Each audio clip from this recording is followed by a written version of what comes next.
So why are uranium stock prices so weak? When you actually understand exactly why they're falling and exactly what their long-term potential is, all the emotion goes out the window and you can just make rational decisions. Either they're on screaming deep value and could potentially provide life-changing returns, or they're terrible assets that are falling because they're terrible. So let's dive into exactly what's going on with them so we know what is going on with them. Sprott Uranium Miners ETF. This is as of February 26th, down 12%.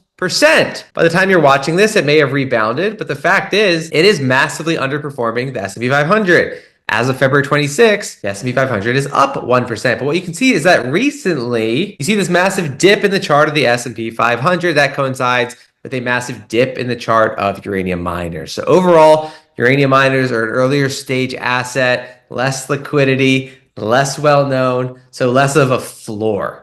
Now, that's obviously an incredibly exciting opportunity if these are extremely high-quality assets because we get them dirt cheap because there is no floor. And so it could have explosive upside. And so, yes, we're seeing uranium miners underperform against the S&P 500. What else is underperforming against the S&P 500? Well, small cap stocks. This is the Direction Daily Small Cap Bull 3X shares also plummeting. So why are all these assets plummeting? They're all plummeting for the exact same reason. U.S. growth fears spiral as the tech wreck gains momentum. So tech's getting wrecked. Everything's getting wrecked. It's not just your uranium miners. Everything is getting wrecked. And we talked about this in last week's video. Why are these stocks crashing? Because the macro environment is absolutely terrible. For the first time, the Federal Reserve has lost control of the bond market.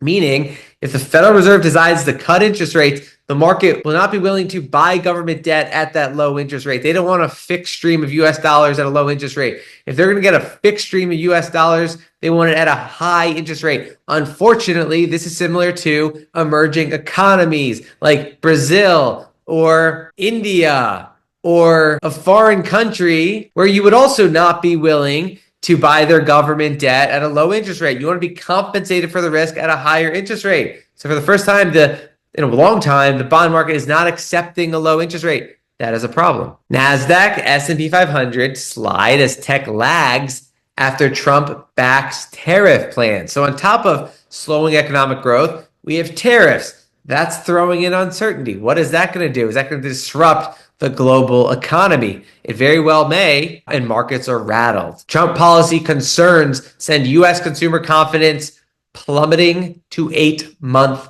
low. This is how every single stock market crash happens. We have a plummeting consumer confidence level. We have high interest rates. We have panic selling. Hedge fund boss Steve Cohen, multi-billionaire, turns negative because of Doge and tariffs. A significant correction could be coming. He's most likely betting billions of dollars on a significant correction coming. Now, why does a significant correction make sense? Because interest rates are incredibly high. They're strangling financial markets. They're strangling everything except for massive tech companies that have billions of dollars on their balance sheet. But if you need funding, you're suffering. If you're in the real estate business, you can't get a mortgage. A lot of real estate businesses rely on the low cost of debt. Try getting a mortgage right now. It's unaffordable, right? So the real estate industry suffering, early stage growth tech, which generally needs financing, is also suffering. Uranium miners, absolutely suffering in this environment. So everything is falling for the exact same reason. Now, there's a massive silver lining in all this negative news because what is happening to interest rates as a result of this selling? This is the US 10-year bond yield making a very similar move to the S&P 500 and to all stocks. Look at what it did in the last few days. The yield, the interest rate on the 10-year bond is falling. So what we're seeing is the US government actually benefiting from the selling of financial assets. Normally, they don't benefit at all. It hurts them politically. There's less tax revenue. They want assets to pump. But in an environment like this, where interest rates are sticky and they can't control interest rates, what they want to see is deflation because that's going to fight inflation and that's going to enable them to finally get back control of the bond market, right? So we're already seeing that. Money is pouring into bonds and therefore interest rates are falling. So the worse financial markets do, the better bonds are going to do as a flight to safety. Cash will be king. People will be willing to accept a lower interest rate for that safety. There will be deflation. Inflation will come down, and the Federal Reserve will finally be able to lower interest rates. That's what the entire world is begging for. So it's all predicated on a stock market crash. So a stock market crash is needed to essentially fight inflation and defeat inflation. So it's almost very strategic. It almost seems rigged. We need that stock market crash. We need that deflation. So just like every other stock market crash in the last 30 years, it's an excuse for the Federal Reserve to lower interest rates. Look at the internet bubble collapse of 2000. Look at the financial crisis of 2008. Look at the financial crisis of 2020, pandemic years, and look now, right? We need a collapse to enable the Fed to lower interest rates. And when they can lower interest rates, money gushes in and we get a massive bull market like we got every single other time this happened. It's just going to be some short-term pain in the meantime. And I'm sure the Republican administration has no problem with a little short-term pain, as long as that means a massive bull market heading into midterm elections. See, it's all strategic. You can control the narrative. You can control financial markets. And so it's obviously very good for the government, not so great for financial assets in the meantime. So that's why your uranium miners are so weak. It's the only reason uranium miners are so weak, because these are the fundamentals.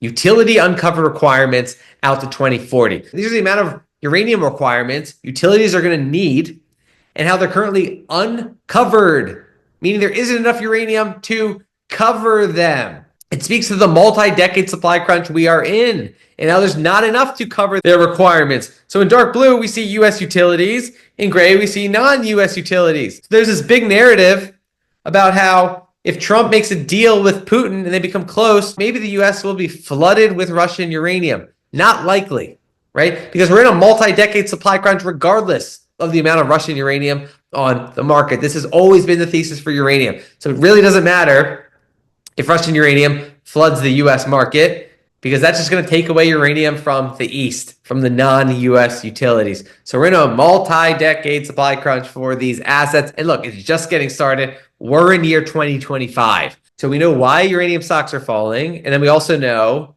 the long-term fundamentals. Uranium stocks control a very valuable resource. And the future projected demand for this resource continues to skyrocket. German election results tilt EU back toward nuclear energy. Pro-atomic countries are optimistic that center-right winner can help ease the EU's never-ending nuclear spat. Pro-nuclear EU countries are calling the German elections the tipping point for anti-nuclear groups, eyeing the fact that Germany has long kept nuclear from getting fair treatment in energy policy. So we have the richest country in Europe, the most important country in Europe, finally pivoting to nuclear. It's one of the last big countries on the planet to pivot heavily into nuclear, and it's about to do that, right? All while uranium is scarce above ground. So this is what's going on with these assets. We know why they're falling, and we know how bright the future is for these assets. So once you understand the deep value and you understand the long-term potential,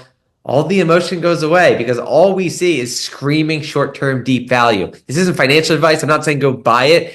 Dividend paying ETFs like URA are my favorite way of playing it, because you get passive income and you get paid to wait, right? So you're not as worried about the short-term fluctuations. If you're in the tiny juniors, then of course it's scary, but it's not scary if you're a long-term investor. It's not scary if you're a deep value investor, because when you're a buyer of assets, you want them to go on sale. That's what's happening, right? Every billionaire on the planet is only that way because they acquired equity in assets when they were deeply undervalued. That's all Warren Buffett has ever done. So either you're a value investor or you're a chart chaser. Totally up to you.